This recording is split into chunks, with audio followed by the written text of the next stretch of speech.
Ada sebuah desa di Jawa Timur yang tidak bisa kamu temukan di peta manapun. Orang-orang menyebutnya Desa Karangjati. Tidak ada jalan menuju sana, kecuali kalau desa itu mengizinkanmu masuk. Kisah ini berasal dari pengalaman 4 orang mahasiswa yang hilang selama 3 hari di lereng gunung, tapi mereka bersumpah berada di sebuah desa yang hidup dan ramai. Padahal desa itu sudah tidak ada sejak tahun ke-1984. 4 orang itu adalah Raka, pemimpin kelompok yang keras kepala; Dian, perempuan yang selalu skeptis; Ari, si tukang bercanda yang penakut; dan Arif, yang hobi memotret hal-hal aneh. Raka, santai aja, jalur ini masih bisa dilewati. Kata warga cuma 2 jam sampai pos. Dian, 2 jam? Kita udah jalan hampir 4 jam, Rak. Ari ketawa kering. Kayaknya kita cuma muter-muter di tempat. Arif, coba lihat nih di GPS, jalurnya hilang. Mereka terus berjalan hingga matahari perlahan tenggelam di balik hutan pinus.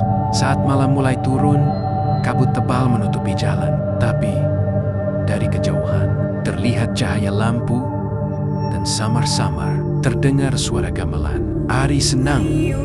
Wah, akhirnya ada perkampungan juga. Kirain kita bakal nginep di hutan. Dian merasa heran. Kok orang-orangnya pakai baju zaman dulu ya? Arif, kayak film tahun 70-an. Aneh banget. Mereka disambut oleh seorang lelaki tua yang memperkenalkan diri sebagai Mbah Wiryo, kepala desa. Mbah Wiryo lembut tapi dingin.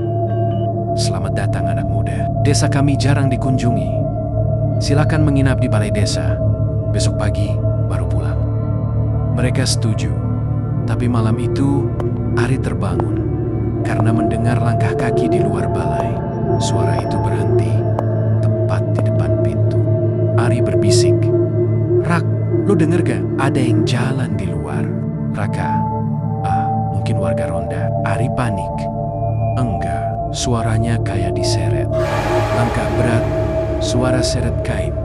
Lalu bisikan perempuan yang samar, "Kenapa kalian kemari?" Ari menahan napas. Tapi ketika dia menengok ke jendela, dia melihat wajah pucat seorang perempuan menatap dari luar.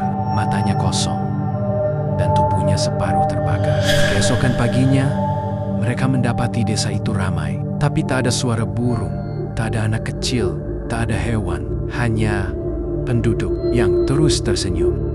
Dian berbisik, "Lihat deh, semua orang di sini." "Gak ada bayangan." Ari panik. "Aku baru sadar, gak ada sinyal, gak ada mobil, gak ada listrik." Mereka mulai bertanya tentang desa ini.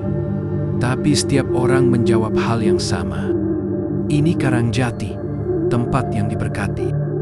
Sampai akhirnya, Arif memotret wajah Mbah Wiryo dengan kamera digitalnya. Hasilnya hanya tulang dan orang. Saat itu mereka sadar, desa ini bukan dunia orang hidup. "Raka, kita harus kabur sekarang, sebelum malam." "Dian, jalannya mana? Semua arah balik ke desa lagi." Mereka berlari di antara rumah-rumah yang mulai berubah bentuk. Dinding membusuk, atap berlubang, dan warga mulai menatap mereka dengan mata kosong. Ari menjerit, "Lari!" Mereka ngejar.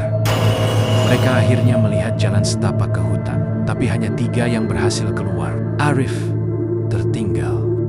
3 hari kemudian, tim SAR menemukan mereka pingsan di tengah hutan, jauh dari jalur pendakian. Mereka berkata sempat menginap di sebuah desa bernama Karangjati. Tapi ketika petugas mencoba mencari desa itu, tak ada yang menemukannya.